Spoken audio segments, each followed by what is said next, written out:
ایک لڑکی کی شادی ہو رہی تھی. وہ دلہن بن کر سجی ہوئی تھی. اچانک اس کی ماں اس کے پاس آئی اور اپنی بیٹی کو سمجھانے لگی.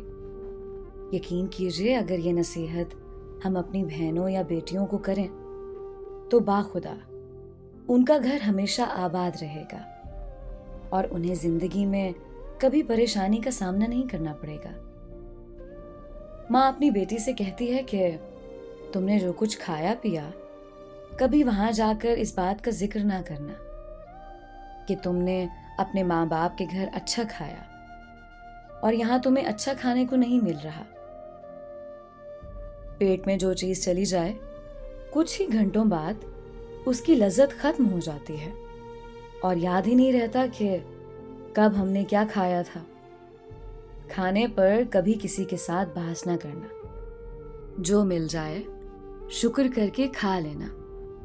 بیٹی، جس طرح تم نے اس گھر کو اپنا سمجھ کر صرف اس گھر کی تعریفیں کی ہیں، اسی طرح اس گھر کو اپنا سمجھ کر اس کی بھی تعریفیں کرنا.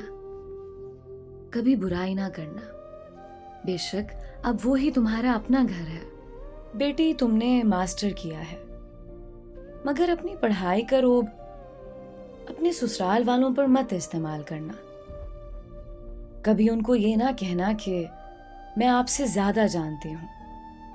بے شک اپنے گھر کے معاملے میں وہ تم سے زیادہ جانتے ہیں کیونکہ ہر گھر کے اپنے الگ اصول ہوتے ہیں.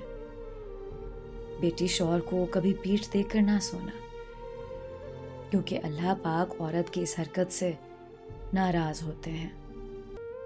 اے میری پیاری بیٹی، روٹنا اس حد تک کہ اگر وہ ایک دفعہ منانے کی کوشش کرے تو مان جانا، اور اگر وہ 1,00,000 دفعہ بھی نہ مانے تو 1,00,000 دفعہ پھر ایک بار کوشش کرنا. کبھی شوہر سے ایسی ڈیمانڈ مت کرنا جو اس کی حیثیت سے بڑھ کر ہو. اس کی مجبوریوں کا احساس کرنا.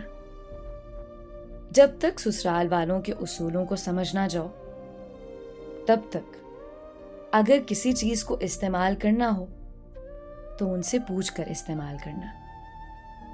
اس گھر کے سبھی افراد کا خیال ایسے رکھنا جیسے اس گھر کے افراد کا رکھتے تھے. میری یہ نصیحتیں اپنے دوپٹے سے باندھ لینا. شادی کے بعد نہ تو تمہارے سر سے دوپٹہ سرکنے پائے اور نہ ہی یہ نصیحت ہے. دوستو، کیا ہی کمال کی نصیحت ہے. اگر ہر ماں اسی طرح سے یہ نصیحتیں اپنی بیٹی کو کرے تو اس کی زندگی نہ صرف اچھی گزرے بلکہ سسرال میں وہ ملکہ کی طرح حکمرانی کرتی رہے گی. میری دعا ہے کہ اللہ تعالیٰ تمام بیٹیوں کے نصیب اچھے فرمائے. آمین.